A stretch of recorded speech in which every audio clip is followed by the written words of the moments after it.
Hello. Welcome to Social Media in China from Westwin, and I'm Richard Johnson from 360 Publishing. So 360, we are an international sales agency that works with businesses entering China and then also publishers in the UK. But today we're going to be talking about social media in China. We're going to be covering topics such as search and Baidu and how that impacts social media, developments within WeChat. We're going to be talking about which channels you should be selecting. We're moving forward, and I'm hoping we'll give you a really interesting and exciting education on what's going to happen in 22. Just on housekeeping, if you can, please keep yourself muted. If you have any questions, please put them into the chat function, and we will have a 10-minute period at the end where we will run through all of those questions. So I'm going to hand it over to Alain to get started. Thanks, Rich, and welcome everybody to this webinar. I know we've done a few of these now, but for those of you who are newly joining these, welcome indeed. And apologies if my eyes every so often track left. I'm trying to admit people as we speak. So I'm going to dive straight into the presentation. We're going to have questions at the end. So if you have any questions at the end, please do type them in the chat, and then we'll come back to you with our answers at the end of the webinar. So a little bit about who we are, who is Westwin. So for those of you who don't know us, we started life as Microsoft Online or Microsoft China. And then we became Westwin in 2016. Microsoft was always a joint venture between Microsoft, and the Shanghai government. And in 2016, we became a fully Chinese company called Westwin. Now, what we have always done, and what we continue to do, is being Microsoft Ads in China.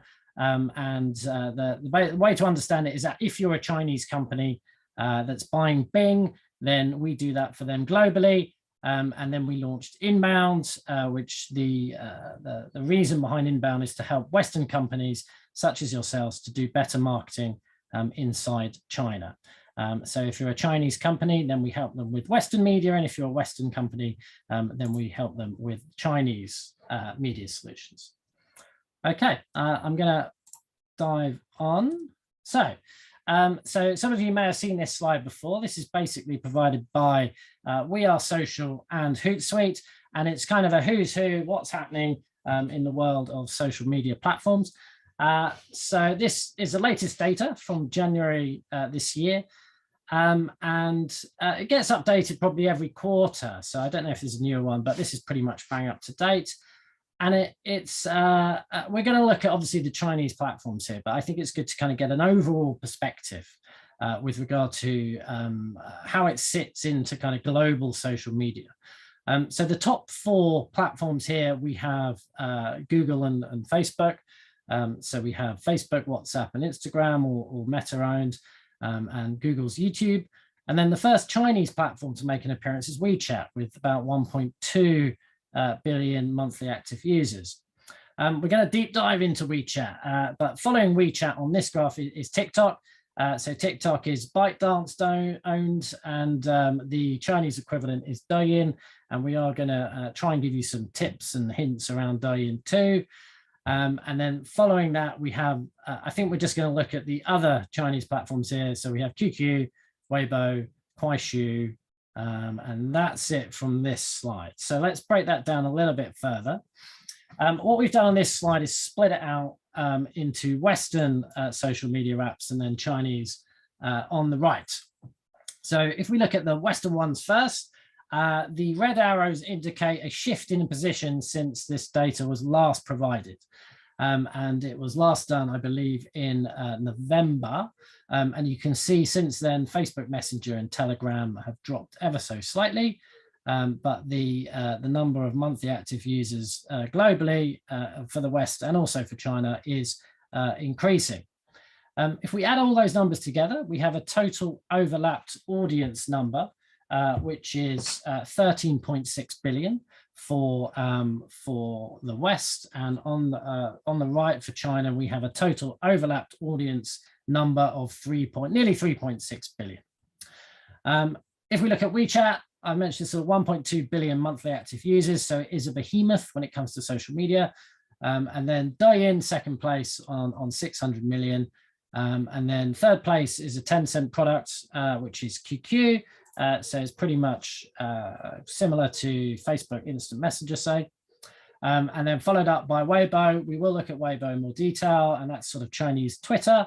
And then the bottom of the China list is Kuaishou, which is sort of a short video platform, which we won't look at today, but we will look at again in the future. Just to kind of put more of that perspective on those Chinese media platforms, we have, of all of those, so we've got a total global audience of 17.2 billion. So if we take the 3.6, it's about 21%. So if we're just looking at the Chinese platforms only. So if you're looking at a truly global marketing campaign on social media, then it's only really truly global if you're running apps like WeChat and like Douyin. And hopefully today we can give you some better tips on how to do those more successfully. The total number for China is 3.6. WeChat has about 1.2 billion of those. So 35% of that overlapped audience figure is users that are on WeChat. So WeChat really is the one app to rule them all. And we'll explain a bit more why. So on this slide, we have, this is just pulled from a Tencent deck. So you may have seen this data, you may have not. It's a little bit out of date. So you can see here the number of monthly active users is 1.15 billion, which is a tremendous number, huge, large number. And the next number is even more significant, I think. So we have an average daily usage time of 90 minutes per user. So it really is not just an app that is hugely used by an incredible number of users, but is used an awful lot during the day and throughout the day. And that graph, that infographic on the right will explain why it's used more than other apps and platforms during an average Chinese person's day. The demographics are slightly older, actually. So we've got an audience matrix coming up, which will explain where it sits in regard to other social media platforms. But 65% of users were born in the 80s and 90s. So it does have the potential to run campaigns targeting not just Gen Z and millennials, but also Gen X and boomers, etc. And the penetrations is a slightly interesting graph because it shows it by penetration, but you can see there the tier 1 cities of Beijing, Shanghai, Shenzhen. It has huge penetration into those tier 1s at 93%, and then pretty good penetration into the other tiered cities as well. On the right, how often is it used? Very regularly, a tremendous number of points throughout the day. So it's not uncommon. I will wake up and one of the first social media apps that I check will be WeChat because a lot of my work is done on WeChat, being a Chinese company. And that's a pretty common occurrence for someone working in China. And then that app will be continually opened at different times throughout the day.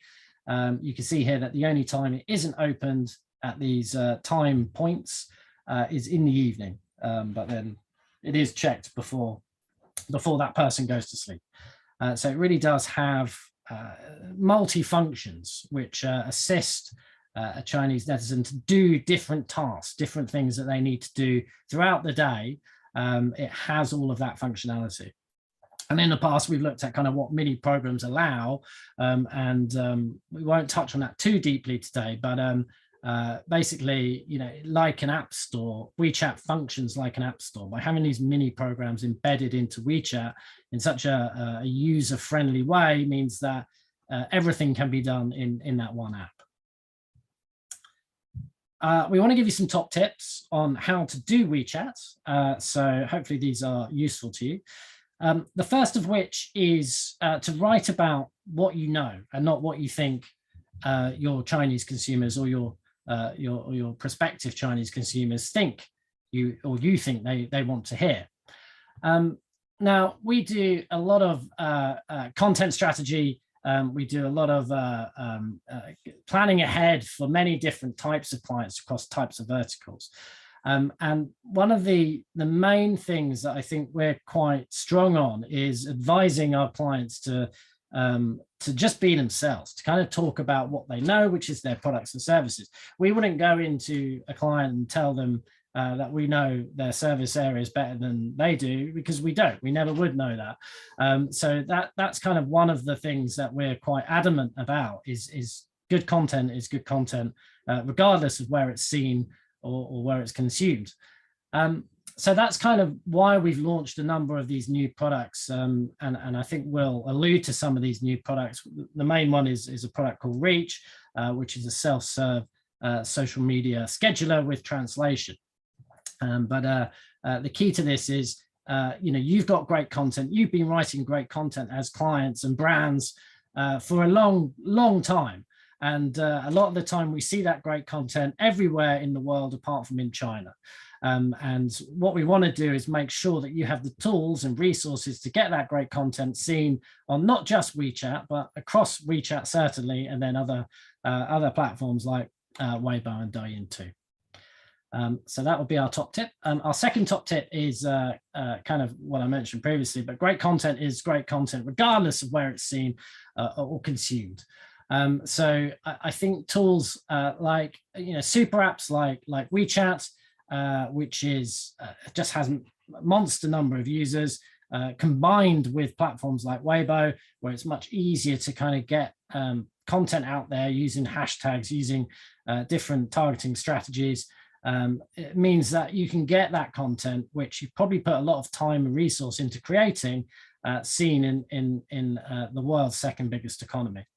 When I was planning media back in an agency, a lot of our clients were running campaigns in APAC, and I used to get asked about these campaigns quite a lot, and it was pretty easy to answer the clients' questions until it came to China, and then it was always that difficult answer whereby we had to explain that Google couldn't quite do anything there, and Facebook wasn't possible, and so what the new tools that we're launching now, we have launched, they're coming on stream this year, will enable the brands themselves, such as yourselves, and also the agencies who are also attending here today, really to kind of plan and activate media much easier than it has been to date, and also at a cost point which is far more efficient than anything that existed just a couple of years ago. So that's our second top tip. Our third top tip would be think long form for WeChat. So WeChat, the users are on there for an average of 90 minutes a day. They're there not to just get the latest viral trends, sensationalist news. They're there for some deep dive proper content. And our advice is to not shy away from that. Don't think you have to simplify your product message, your brand message, just for a new market, or indeed a market where you may already be trading. Run the content, run your long form content in a way that you do here, just for WeChat. So, and that can include video. We're not going to talk too much about WeChat channels today, which is sort of the Tencent WeChat equivalent of Douyin. But WeChat, before WeChat channels, was very much a video platform too. So if you have that content, post it out, put it into WeChat, make sure it's dubbed or subtitled. That's a very easy edit job, and push it out in its full glory. And the followers there will thank you. Thank you for that, certainly. Our fourth top tip is post as much as possible. So I think one of the things we've seen about WeChat in the past, certainly, is there used to be a lot of information out there which says, oh, you've got this service account, this official service account, and you can only post once per week, so you can only post 4 times a month. Well, that's true, but that's sort of a broadcast point. Actually, in each of those broadcast points, you can post up to 8 articles. So there's the functionality there with a service account, which is what you'll have if you don't have a Chinese business license, to post up to 32 times a month. So use that functionality. Now, most clients don't post that much. Most clients are not posting 8 times a month to WeChat, but just know that it's possible. If you have that much content, which you think is going to be of interest, that's fine. You can post that as every month if that's what you have and that's what you want to post. The platform Reach platform allows that many posts. So if you require English to Chinese translation, then Reach will do that too. Just so you know. With regard to the conversation, so it's very much a customer service platform too. So the followers that you gain on WeChat will not just be there to consume and understand your content better, but will want to and expect to have conversations with you on your account. And that's pretty normal. Lots of those customer service inquiries will come through WeChat. And customer service in China, particularly, if I put my e-commerce hat on and think about the customer service expectations for e-commerce are super high. So if someone's buying we've got this case study of buying a lamp on Taobao, and the number of consumer touch points within a minute is staggering compared to buying something on Amazon. So the speed of response is expected. Obviously, you can allay that somewhat using auto responses, and WeChat has all the functionality to set up decision tree auto responses, so whereby they're sent the right information to answer their question before they get in touch with a real person. But the main reason to having that conversation in WeChat is that email is not ubiquitous in China. It really isn't. And even though a lot of the lead gen campaigns that we do require that email address, particularly for B2B. I get that, it's absolutely necessary for B2B. Really, those conversations should be happening on WeChat. You'll see if you run lead gen campaigns in China that a lot of the email addresses that are collected will probably end in @qq.com. And that @qq.com is actually an automatically generated email from having your WeChat QQ account. So it doesn't necessarily mean that it's a monitored email. It just means it's something that's being requested. It's a prerequisite to downloading a white paper or whatever it is. So just because you've been passed back an email, it doesn't mean that that's going to be the best route to continue a conversation with that customer. And do wherever possible, try and keep that conversation, particularly if it's beginning in WeChat, keep it in WeChat wherever possible. Our sixth top tip for WeChat would be use the menu functionality. So when you have your WeChat official account, it does have a lot of additional functionality that you can use. It doesn't cost anything more to make sure you've got a nice customer experience going on. And when you go into the WeChat account, you'll see at the bottom there are 3 prime menus. And each of those 3 prime menus can be divided up again into 5 subcategory menus. So already you've got the possibility anyway of having almost a little mini website with 15 different pages talking about different areas, products, services that you offer. And it just makes sense to do it. Because I think if you have it, then why wouldn't you? If the option was there for you to include that in the build, why wouldn't you? It doesn't cost you any more to do. And it's just a case of kind of monitoring which are your best performing pages. Our next top tip, and this is the same that we would level at Western media planning as well, is to post at consistent times. So when you can post to WeChat anytime you like, and if you're using Reach, again, you can post straight away, or you can schedule it into the future. It doesn't matter. Just watch the data. So check the data either in WeChat or in the Reach platform if you're non-Chinese speaking, and just monitor when you think the best times are to post, and then split test and optimize accordingly. So the same sort of tactics that you'd apply to your social media strategy in Europe. Our 8th top tip is use the QRs. So the QRs really are everywhere in China. They're used to buy everything. They're used to link everything. Every chocolate bar, every vending machine, QRs are literally used for every possible conceivable purpose. And they're becoming more prevalent, certainly here in the UK. And I think it's more common now to kind of go to a restaurant, particularly as we exit COVID, to go to a restaurant and then, order your food before speaking to someone. I think that's becoming more common, but it's always been like that in China. And if you walk around Shanghai and You can see people asking for money on the streets, and rather than asking for money, they have a little QR that you scan, and then you can give them some money that way. So it really is kind of everywhere. And having your WeChat account means that you have your WeChat QR. So that is your main point of contact in China. That is the biggest app. It's where you're expected to be. If you do business in China, then can't really afford not to be on WeChat, even if it's not going to be your main primary sales driver. It's where you're expected to be. So use that QR. That is your king QR to be used wherever and whenever possible. Okay, our ninth top tip is watch the data, and that's pretty obvious. So go into WeChat, check out the data itself that's pullable from that. WeChat has a huge CRM function, so you're not just posting the same content to the same number of followers each time. You can segment them out and be quite clever about who you're posting what to, and watch that data. So keep an eye on what you're posting, why it's working, why you think it's working, and optimize your strategy, what you're going to write or broadcast accordingly.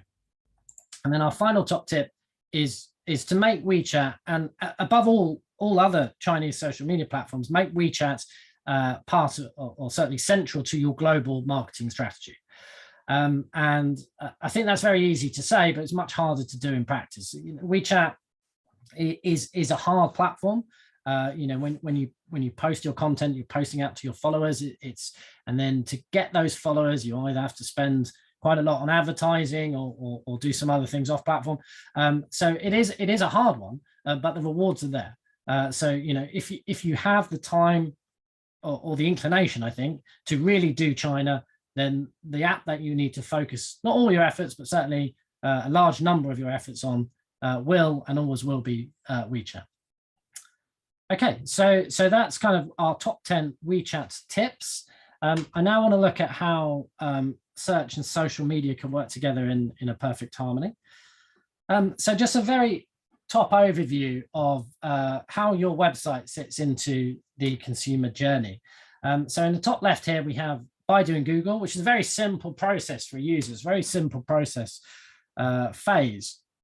So a customer will have an inquiry, type it into Google, and then up pops the paid result or the organic one, and they go to your website and they buy a product or they get an answer.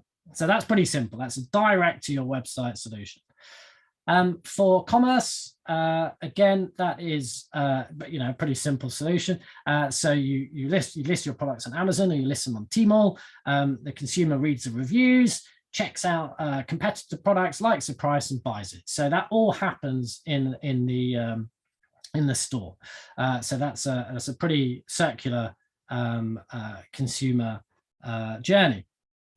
And then when we look at social media, so social media is a slightly complicated one, and this is where we run a myriad of different types of campaigns, which all have different objectives. So what we see in social media is that predominantly it's a content channel. So we're mostly pushing out articles and video onto those channels, whereby we're trying to get engagement. So we're all looking to build engagement, build a number of followers, and continue to grow that organically. So most of the time, what we're doing for social media anyway is redirecting that traffic back to our own social media accounts to increase the number of followers and increase the overall engagement, just build that bit of brand resonance. Some of the time, we want to push users back over to our website. And it's probably because we want to collect their details in our CRM, and we want them to join our newsletter and join our clubs and get the discounts accordingly. So at those times, it will be linking back to our websites. So again, that's another different type of campaign that we'll be running. But again, you're sort of splitting your efforts there slightly. So that's why social media is slightly more challenging. And then the final piece of that puzzle, the final jigsaw piece is when you want to sell things, but you're doing it through the marketplaces. And that means that you're running your social in order to push users to, let's say Tmall, and then the purchase will happen within Tmall itself, which is pretty standard practice for e-commerce in China. And in that instance, you have this social media effort, which is it's triply more complicated than it is for just an e-commerce campaign or a search campaign. So that overview, what we're trying to do now is kind of break that down into two types of user behavior. And then by understanding those two types of user behavior, how do we make sure that what we're doing from a campaign planning and activation point of view is making the most out of both of those phases? So very simply put, and this is very simply, there are two types of user phase behavior. The first of which is what we'd call active search. And that active search is when you have a customer who has a clear end in mind. They want to buy a toaster, so they want to find the best toaster, and they're Googling about, what makes a good toaster, and they get the results, and then they'll probably purchase a toaster. The other type would be something called passive find. And this is not necessarily a customer, but a user who is just kind of online. They're just hanging out on Douyin or hanging out on TikTok, scrolling through some videos, doing what they would normally do.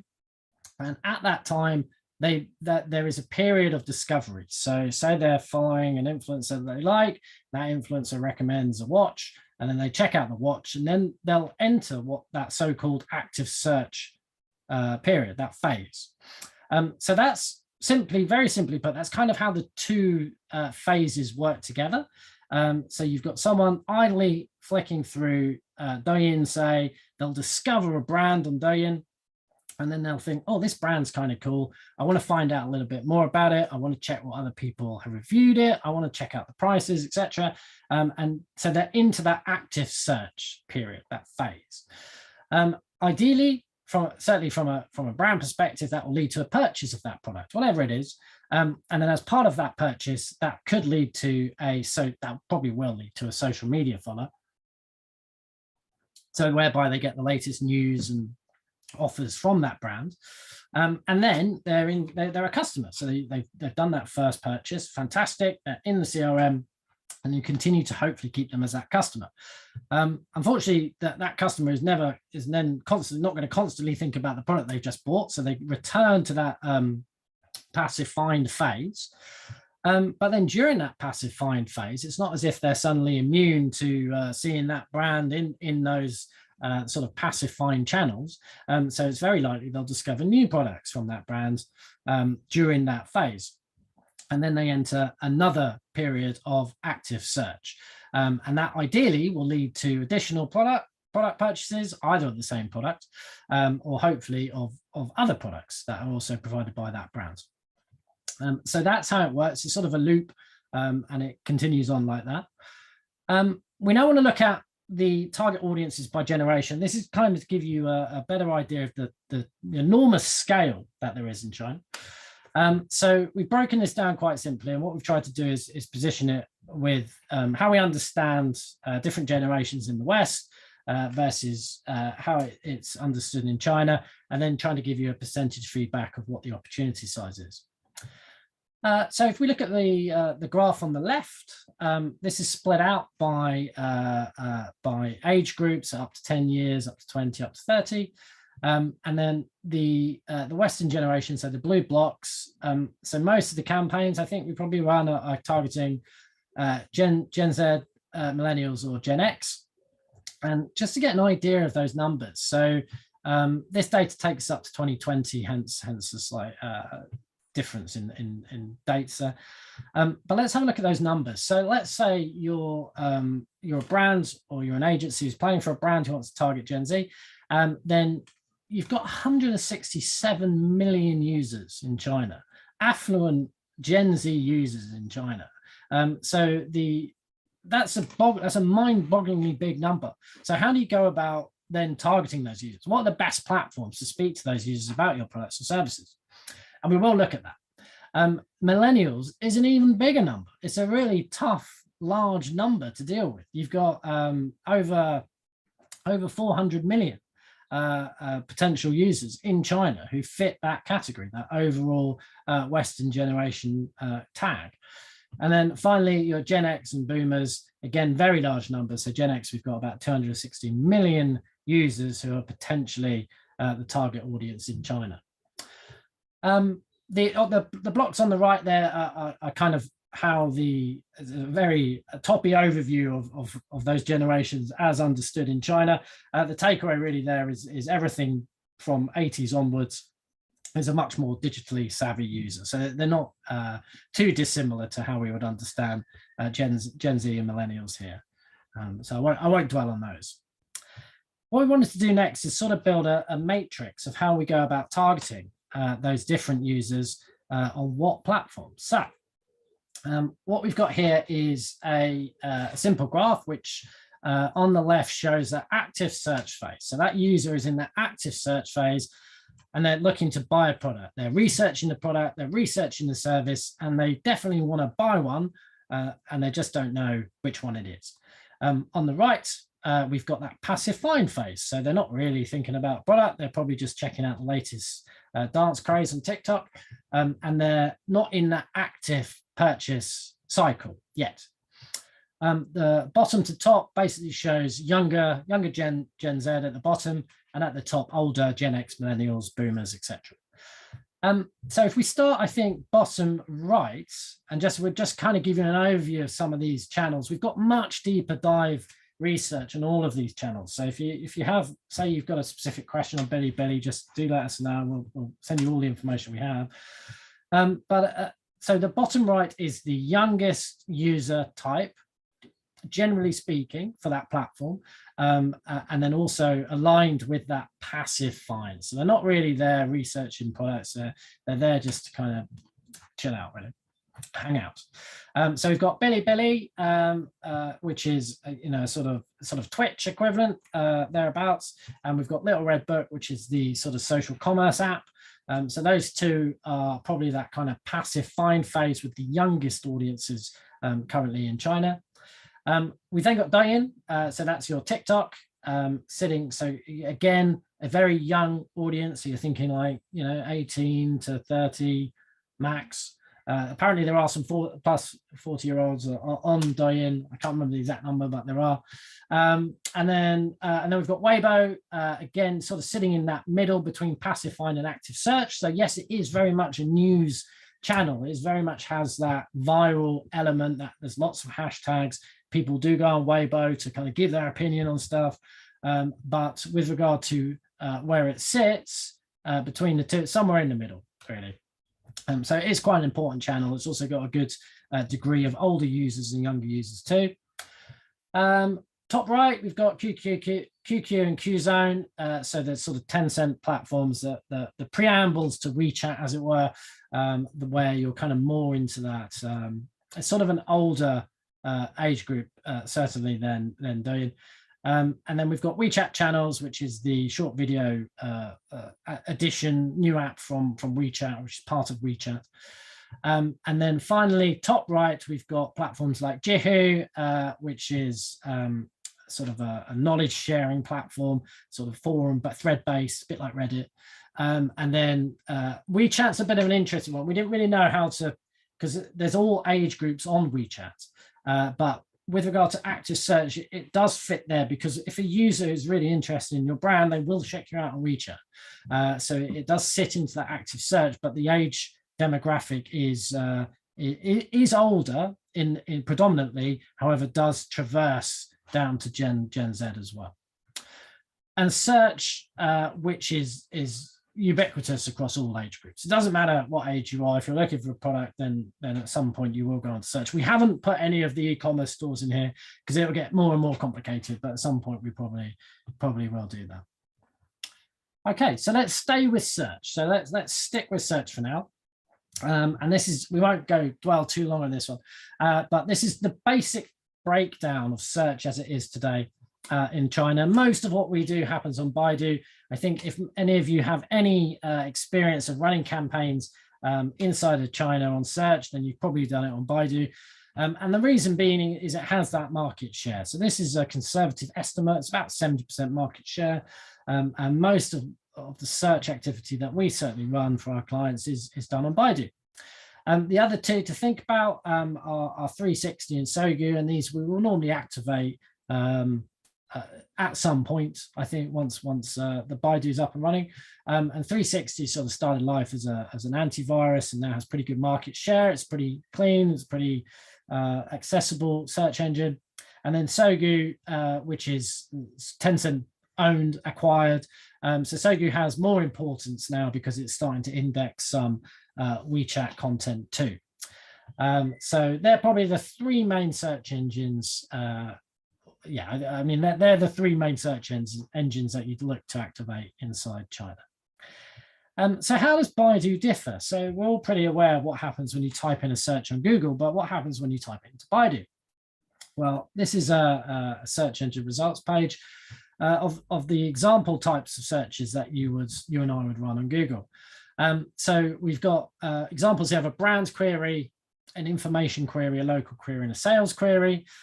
And the main difference being here, we've tried to split it out into three color-coded tabs. So you've got your paid search ads in red, where you'd expect them, no difference to Google or Bing.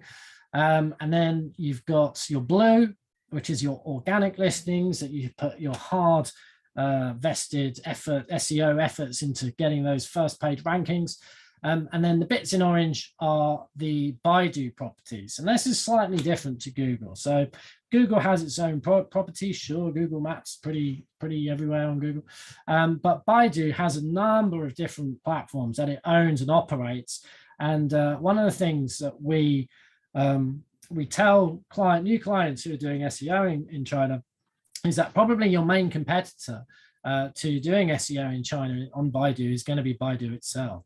And a lot of the work that our SEOs do is done on Baidu platforms. And we will look a bit more into those types of platforms in a couple of slides, I think. So can we give you some top tips for SEO? Yes, I think we can. So here are our main SEO Baidu top tips.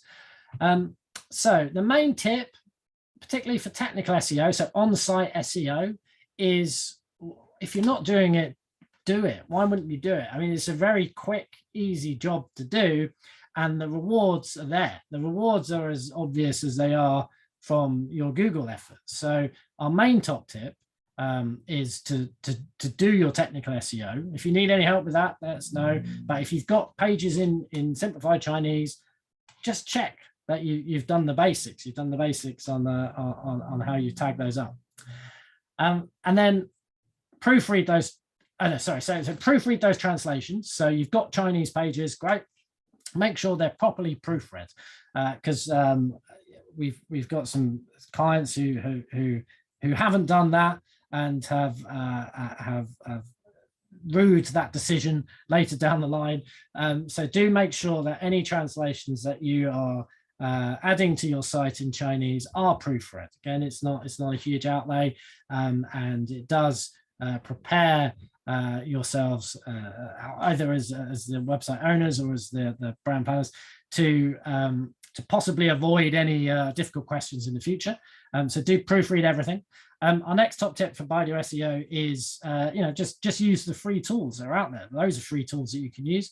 One of which is Baidu Index. So Baidu Index, there's a wealth of information available there, and just go in there, type in the keywords that you want to see the trending volumes for, and not only will you get that back, but you'll get insights on demographic, tier, gender, all of these interests. There's some interest level in there as well, and use those. So particularly if you're perhaps you haven't launched in China yet and you're just thinking about doing it, why don't you check out how popular your products are on Baidu Index? Just have a look. There's lots of data there, and so long as there's enough search volume, I think there's a limit. Maybe 1,000 or something like that, then it will provide you back that anonymized data set. So, and you can use that to kind of build your go-to-market strategy. Our next top tip is to use the keyword planning tool. So Feng Chao, which is just like your keyword planner in Google, and you can get the wealth of data. You know exactly what you're going to pay for your cost per clicks, and you can also see the trending data and just check that if you're running search, then you've got all that information before you launch, which is key. It will need an account for that, but Baidu is very easy now. It'll take about a week and a copy of your business license, and then you can get that set up. And then our final tip for Baidu SEO is either you can do it on the Chinese platforms like Baidu, or you could wait about 2 months, and we will be launching our English language Baidu self-serve platform, which means you can just use that. So it will form part of Reach, and we'll be sure to make you all aware of this new launch as soon as we have the information, but we are looking about mid-May, late May launch now. And then you can do all of that in English. For offsite SEO, the tactics really are the same that you apply for your Western SEO efforts. There's no real difference. So the tips I can give you, I'd just be rehashing kind of what a Western SEO would say. But as long as you're writing for with expertise, authority, and trust, then that's your job done. You're then looking at different channels of which to push out that content, of which there are many here. And our advice, as with all of these things, is don't put all your eggs in one basket. Test a myriad of different strategies and tactics, and then optimize accordingly. But there's no real difference there between the two. So I did say we'd look at some Baidu-owned properties. So the main ones here are Baidu Baike, Jidao, Teiba, and Wenku. So these are the ones that we would advise you look at now if you haven't already. So Baike is Wikipedia. It's free to set up. If you're not already on Baike, then do get it set up. It is a huge organic SEO boost, and it's very quick and easy to do at no cost. So do get yourself set up on Baike, and make sure that the information, if there's already a listing about you there, make sure it's correct, and just make sure that you can get ownership of that account if there already exists one for your brand. The next two that you would look to do, which take a bit more effort, is to kind of get involved in the conversations about you already. So if you ever need an audit done of how you're perceived, or how you're being talked about, or how the products are being talked about, we can look into that for you and then come back and we would say, well, there's these conversations going on. We now consider that you get involved in some of these conversations, which will help with your organic visibility too. And the main platforms on which we would look to do that, which are Baidu owned, are Jidao and Teiba. So possible a couple of other platforms there. And then probably the last one that we mostly do SEO effort offsite is Wenku, which is basically SlideShare. So if you have some great, this is kind of a more of a B2B or services push, but if you have good collateral, good assets, then we can look to certainly translate and push them out on Wenku too. When it comes to having a Chinese site, so some of you may have a .cn, which is domained in China. That's great, and we've put this slide in here basically to show where things can go wrong. And what we always advise is, check your data. You're very likely getting traffic from China, so just have a look at that traffic. And some of the simplest reports you can pull are just understand, what's the drop-off rate from users accessing particular pages from China. What's the drop-off rate? And if that page is currently in English and the drop-off rate is above 80%, why don't you consider adding that in Chinese? Because you'll probably, you will see a decrease in that drop-off rate. This slide is an example of when a client has gone to the effort and cost of actually translating a website, the full website, and domaining in China, but has missed a trick here. So you can see here, there's some data here from I think all the pages, but the main page is highlighted there is the contact page, and that's where users will get in touch to kind of get some bit more information. This is a university, so a bit more information on what they're after. Now, because this contact page, the actual leads, the form fill is pulled through an iframe, this element wasn't translated. This bit was in English. And what you can see straight away, looking at those stats, is that the average time on that page is 5 seconds.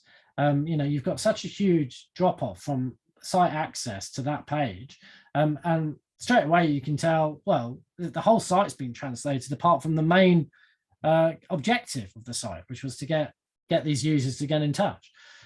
So, do check all of these things out. And sometimes it could be the most obvious fixes, like this one. But you won't know unless you double check everything, or ask us to do it. We're happy to do it. We do it all the time. Okay, so I now want to jump into TikTok.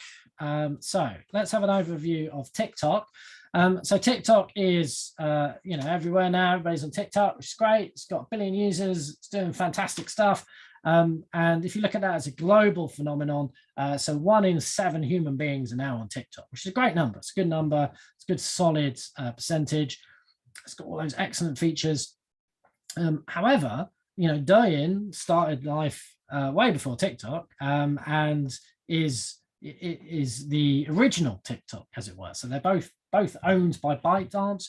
The way to think about it is they're 2 separate platforms. So WeChat is one platform. If you access it in China, you still access this WeChat as you would the same WeChat if you're accessing outside of China. It's just a slightly different login process. For TikTok, there's always been 2 very separate apps. So TikTok is for Western users in Europe and America, and Douyin is for Chinese users who are in China.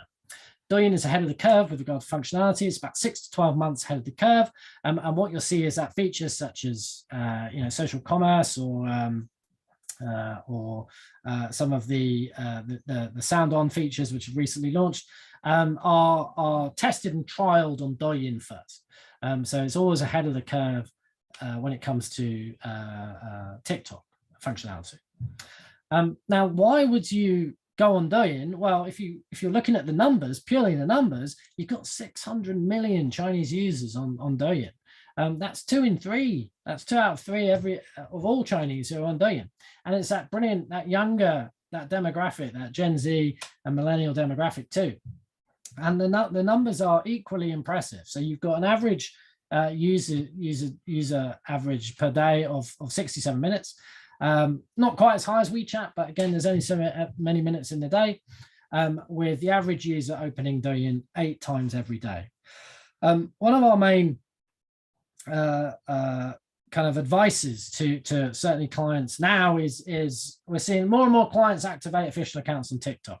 And what we want to be seeing is those same accounts activated on Douyin too, if not already, or indeed beforehand. And that's kind of what we're doing a lot of now. Douyin is much easier, so much easier. If you have a campaign objective to kind of grow, expand excessively on WeChat, that's a really hard thing to do. But on Douyin, it's not super easy, but it's so much easier. The cost per follower is just so much cheaper than it is on WeChat or indeed Weibo.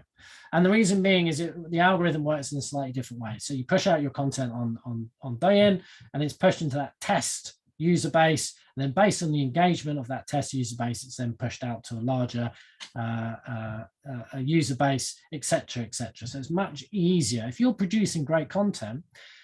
If you share that great content in WeChat, it's only going to go so far. If you push it out on Douyin or TikTok, as you well know, it's going to do so much more. It's going to have so much more response. So if you have great short video content talking about you as your brand or as your client's brand, then do please share it on Douyin going forward. The business account on Douyin is the same as it is on TikTok. So you've got an example there on the right. I think it's a car brand. And you've got the video at the top. You've got the call to action where you can access Douyin. E-commerce is more advanced, so that is an opportunity. You've got branded hashtags and then customizable tabs, so similar to the submenus that are contained in WeChat. There are 5 million businesses on Douyin, so it's not a standing start. It's been happening for many years. It's just not as many Western businesses on Douyin currently. And apparently for every video that's posted on Douyin, that creates up to 18 business opportunities per video. So when it comes to return on investment, I think if that number is I mean, that's provided by ByteDance, so we haven't stress tested that as a number, but if that's true, that's amazing. That's an amazing return on investment. We wanted to look at some of the videos that have been posted out on Douyin. So the first of these is by a university, and these have all been posted on TikTok. And kind of what we're saying to these these clients is what they should do is put this video on Douyin. This is a video which shows Chinese New Year at their university. So why not take that video and put it on the platform in China? Because it's great that the students can see it here in the UK, but surely you want prospective students who are in China considering coming to that university next year to see it too. And without it being on Douyin, it won't be. So that video is you can basically pick it up and put it into Douyin straight as is. For a slightly different brands, so this is property clients.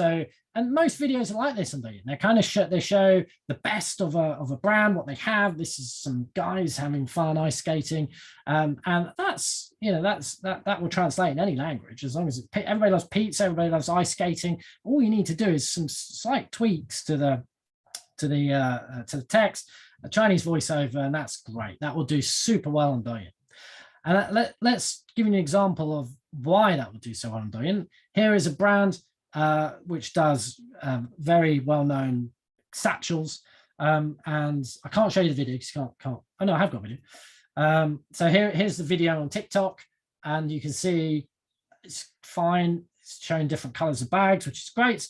But you can see the engagement at the bottom there. So this video got 2 likes and no comments, which is a shame really, because it's quite a nice video. And a very similar video on Douyin, same brand, almost same bag.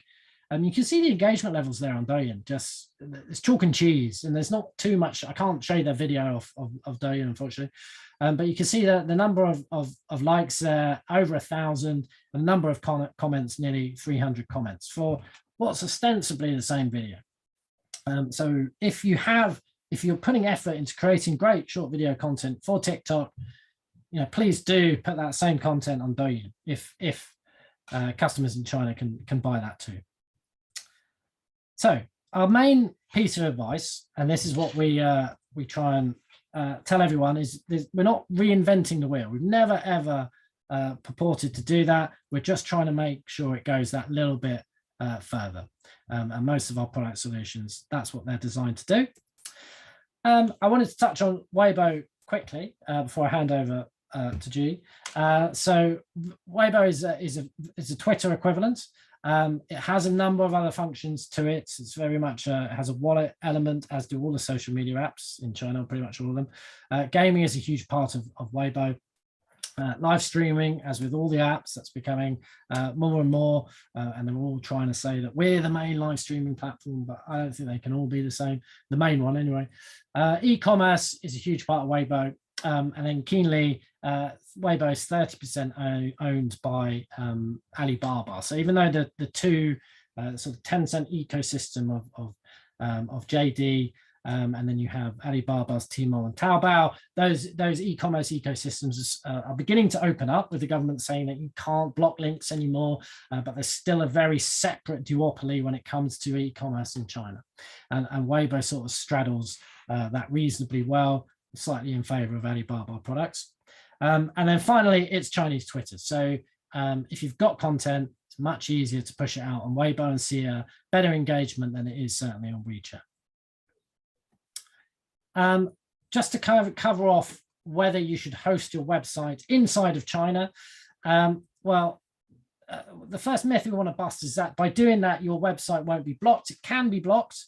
And just by hosting your site inside China, that doesn't mean it won't be blocked. That's a myth. And you really, any website can be blocked as if you start talking about things that you shouldn't be talking about. So you want to bust that myth.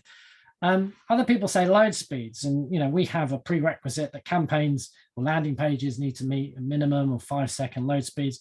And most sites that we test, are there about 3 seconds, and sites inside China will load in about a second. So the distance isn't too far, and the advantages you'll have from domaining your site inside China from a speed perspective aren't really there. And there are actually much cheaper alternative solutions to that, as if that is a problem. I think the quick way is testing that. One of the things we hear is that our consultants told us that we must have a website domained inside of China, and maybe, you know, to have that site domained inside China, you will need a Chinese business license to get that ICP to get the site. And our advice is normally if you're setting up shop in China, if you're having office presence in China and you've got that business license, then why wouldn't you do it? Makes sense to do it, because then, you know, you've got the site is domained there. It doesn't cost any more than domaining in Hong Kong, say, or Japan. So why wouldn't you do it? But if you haven't, that's not a problem. There are many simple solutions to that, one of which is a content delivery network, of which we would normally recommend Alibaba. They have a number of different cloud solutions, and you know, the cost for running one of those is somewhere around $5 a month. So rather than kind of start from scratch, and if you're getting advice saying we've got to have our new website domained in China, I think you need to ask yourself the reasons behind that. And if the answers to that question is speed and accessibility, then there's probably other workarounds. So you don't necessarily need to build a whole new Chinese website. So finally, in summary, we've looked at WeChat, and just to kind of summarize, WeChat is our app to rule all apps in China. It's the main method of communication, and you are expected to be on WeChat if you are doing business in China. Twitter is the open platform, much easier to gain followers, push out content, and get great engagement. So, you know, do use either Weibo or platforms such as Reach to kind of get that content out there, particularly on Weibo, where the return will be pretty good. Douyin, and our main advice there is if you're on TikTok, you know, please do consider going on Douyin too. You can see from the videos that we've demonstrated today that those videos would do really well on Douyin, and we're now in the process of doing that, so that's good. And then finally, Baidu is basically so address the query, guide the search, own your branded keywords if possible. So if you're already if people are already looking for your brands on Baidu, why not get involved and own those keywords? And then also do those technical SEO basics, particularly on if you have Chinese pages on your site already, or wait for the when it comes to paid search, wait a couple of months and we'll have the Baidu self-serve platform ready for you to see then. So that's all from me. I'm going to hand over to G, who's going to take us through some examples. So over to you, G. Hi everyone. Thanks, Alain. Thanks for your time today. So I really appreciate Alain gave all of us the comprehensive information, also helped me to structure the knowledge of Chinese marketing. So from my side, I will share with you some real experiences, how Chinese users are using the digital platforms, especially Baidu and WeChat. So I see many people asking, say Baidu is just the equivalent of Google. So WeChat is just the equivalent of Facebook or WhatsApp or Line. Probably not, because based on my understanding, no matter Baidu search or other digital medias are all based on and rooted in our culture and our behavior. So for example, in the UK, many people still posting letters, read newspapers, reading books on the tube. So, but in China, it's very rare to see this. For example, myself, I haven't received letters from physical, a real letter post from the post office for many years. For me, I use email, but all my friends and the family members in China, if not for email or business, very rare to use a personal email to receive information. So I just started from Baidu here.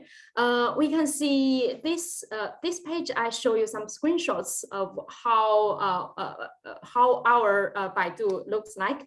So we can see the first picture is quite simple, but different from Google because we have other information. The search bar is same. We want to type in some information that we want to find out. The feeds is just like the Facebook feeds. and they also on Baidu, when we on the first page, we can have a look how topics, what is happening today. So that's kind of like news function. It's very popular, what we use every day. The second picture in the middle, that I take an example, like I study in the UK, some advertising in the red box, you can see just stand out from all the search results that is recommended to me. Also, some schools on the right hand side, that their schools build their profiles or contents in Baidu. So Baidu just recommend to me, look at these universities. But also on Baidu and Google, the main difference about creative copies, you may find it quite different, because in Google, when we search on Google, many advertising will show the first products, the leading products, the top products, something like that in wording of the creative copies. But in China, it will never shown on advertising, say we're the best product, we're the first brand, we are the top brand, because it's just simply the extreme wordings is just simply against the law. So that is some kind of different from Google search. So next page, I will show you some difference of WeChat with Facebook and even Lion. I see some people say, is that really the equivalent of WhatsApp, Lion, or Facebook? Definitely not. I take it like one simple sentence. What is WeChat for us Chinese people? Just simple. Is our life. So first of all, the WeChat reflect our culture, our communication, and the style of relationships. Friends and families, we're different. Some people just contact me, but I just don't want to say we're quite new, not friends. So I just hide my moments, so she or he will not see my personal life. Another thing that we use very often is showing WeChat moments to show off. I go to a fancy restaurant, a sushi restaurant. We want to travel. We can have a very big wedding. We just show off. This is also another function that we deeply used for these Chinese style relationships. Another thing is just two months ago, Chinese New Year, the red pocket money is quite popular, because before WeChat created this function, when Chinese people like to give money, for example, my parents' birthday, my niece's birthday, we don't normally give a present. We just give an envelope, cash inside, look, happy birthday, something like that. But after WeChat built up this function, red pocket money, we just send all the money on WeChat. We don't use the real red envelope afterwards. Why we think WeChat is really important, because we can see the right-hand side, the screenshots, the functions we use on WeChat. We transfer money, we top up mobile phones, we call taxi, buy movie tickets, also buy airlines, and on shopping as well. So in one sentence, without WeChat, we just cannot live in China. So that's why business, schools, and if they want to go into Chinese market, WeChat is a must. Yeah. So this page, I show you a very popular function that business using on WeChat. It is the official accounts, as Alain mentioned earlier. So this page, I just show an example how I use WeChat to follow a specific account because, for example, this is Canary Wolf. I follow Canary Wolf because I'm very interested in Canary Wolf. I want to rent a house there. I want to buy a house there. So the first picture is how can I get in touch with Canary Wolf. The first step is I search official accounts, type in 金丝雀码头 Canary Wolf, the name, then follow the account. If I don't follow the Canary Wolf account, I cannot see all the full information, cannot contact them. until I just follow.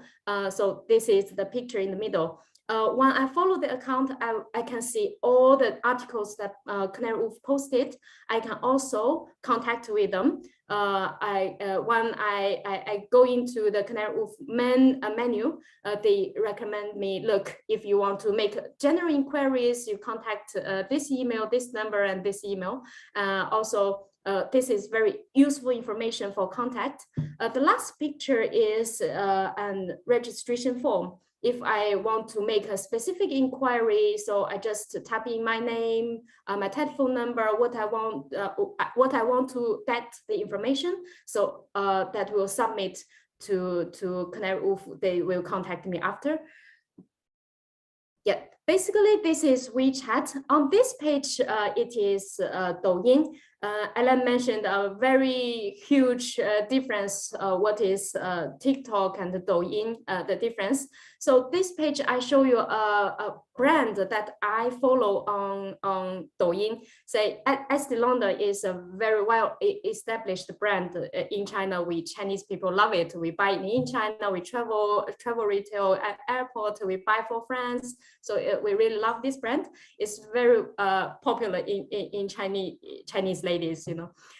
So this page, I show some screenshots. Alain also mentioned in the Mercedes picture, that is the business accounts. Estée Lauder have more engagements on this. Say the first picture is the brand account profile. They share some videos. Also, there is a shop. There is a shop icon. When we click the icon, then just jump into e-commerce. I can just buy the products that I want to buy that linked to the e-commerce sites. The last picture here is just one simple activity that the brand want to get the users engaged. So this is a celebrity. Her name is Yang Mi. I think she is still very popular now. This is only one simple activity. We can see this last only 1 month. It got over 1 billion views and engagements. So that's really a huge number. So content plus shopping plus engagements, then brand can consider Douyin as a platform to get involved more users to engagement with the brand.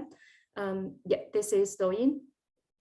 Finally, I share with you another example. Say, I just mentioned Estée Lauder is very well-established brand in China for many years.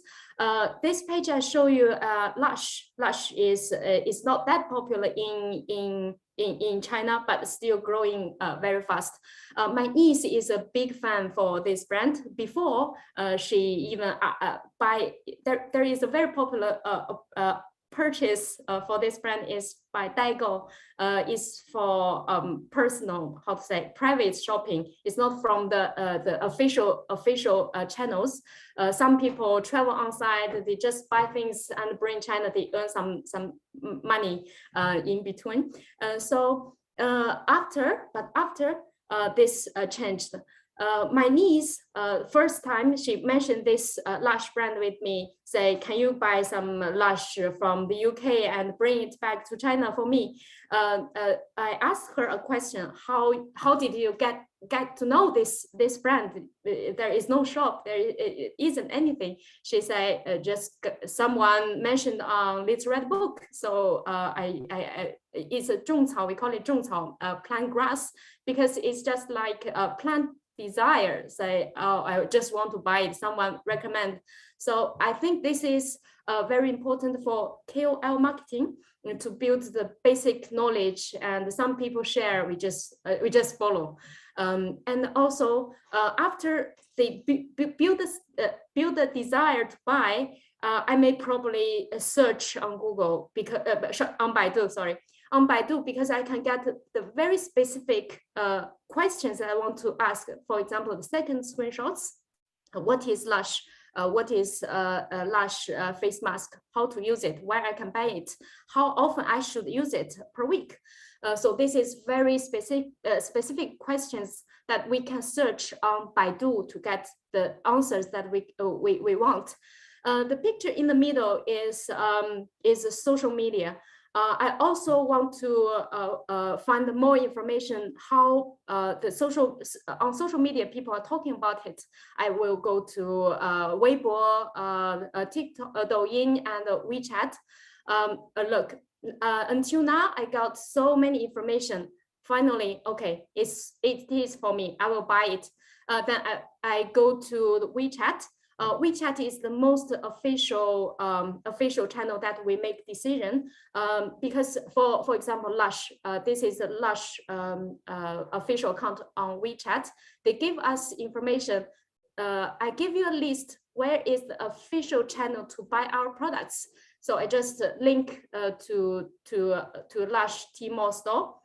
Finally, I buy it, then post it to China, post to my friends. Then that's all. So this is showing user's journey, how from the KOL marketing, SEM, social media management, and go into e-commerce to make the purchase. A simple journey. So hopefully this is useful for you. That's all from my side for today. Hope this is useful for you. Thanks. Great, thank you. So just looking at the chat, and sorry, we are running a little bit over, so I'm just going to fire into these questions. But I think one which will be quite interesting is how do we, I mean, Alain, I think one for you is what do we see as key differences between WeChat and Line in terms of social platforms and in chat factions, potentially with WhatsApp as well? Yeah, with Line, well, we weren't planning Line for China, so yeah, of course, yes. I mentioned that. So we're not allowed to provide any other platform knowledge or activation other than Chinese platforms. So when we have clients who, and we do get asked about Line, we have a network of partners in South Korea and Japan who we will work with to activate those campaigns. But Line is used slightly in Taiwan, but with regard to kind of China, it's just not something that we would ever plan or be able to plan even if we wanted to. Cool. And then the other question is, you know, talking about short form content, have you got any tips or have you have any experience on, you know, short form content? What is best? How short should short form content be? Yeah, well, it's kind of like you know what TikTok's doing now. It's a short form platform which is trying to now do long form video content. So kind of 15 seconds has moved to 30 seconds, moved to a minute, and actually you can post videos up to 5 minutes on there. So it's interesting when you have Facebook who wants to get involved in particularly with Reels in the short video, and it's obviously a huge market with Gen Z. Whereas because Douyin and TikTok have kind of dominated this market globally, they're now trying to do some more longer form stuff because they don't want to just be this kind of short video platform. When it comes to the optimum amount, I think don't limit yourself by number of seconds. Just do what's best for the content. So if it's a very quick thing that you can do, 15 seconds is fine. If it needs a little bit longer, don't be afraid to do it longer. I know some of the advice I was given for WeChat is very much long form.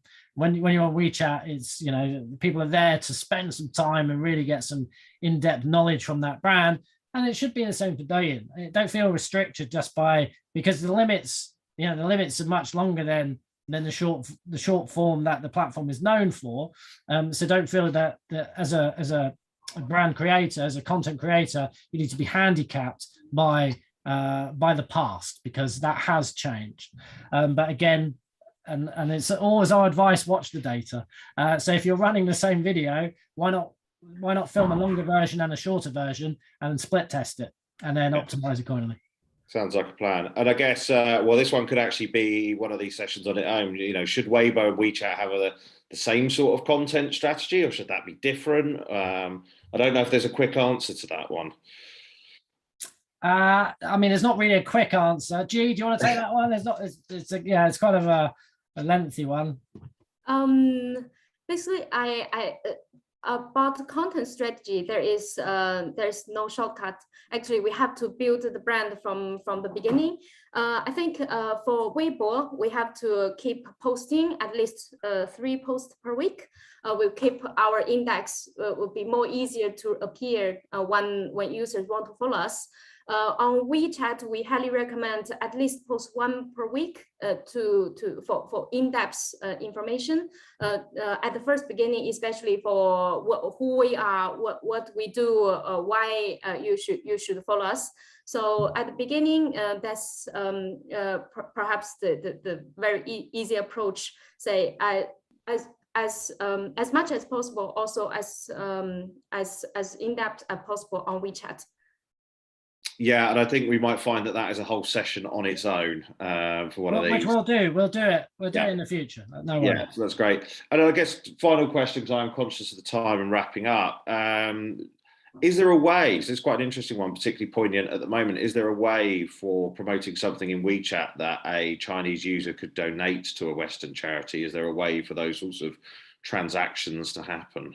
Yeah, there is. Yeah, so that's you know, WeChat by design has all of this functionality which is accessible through the architecture. So it's not one that we would put you in touch with our tech team, who would make sure that you have the right connectors and tokens to do that.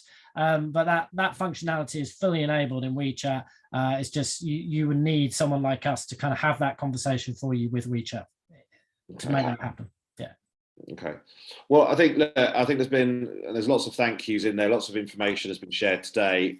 It would be great from everyone that attended if you send us your feedback and send us topics. We're keen to keep running these. We're keen to be running more of these topics. So let us know. Drop us an email on what you want to see in the future. And it just goes for me to say thank you to Alain and G. And this has been recorded, so we'll send this round afterwards. So thank you. Thank you. Have a good weekend, everyone. Right. Thanks. Bye. Cheers. Okay.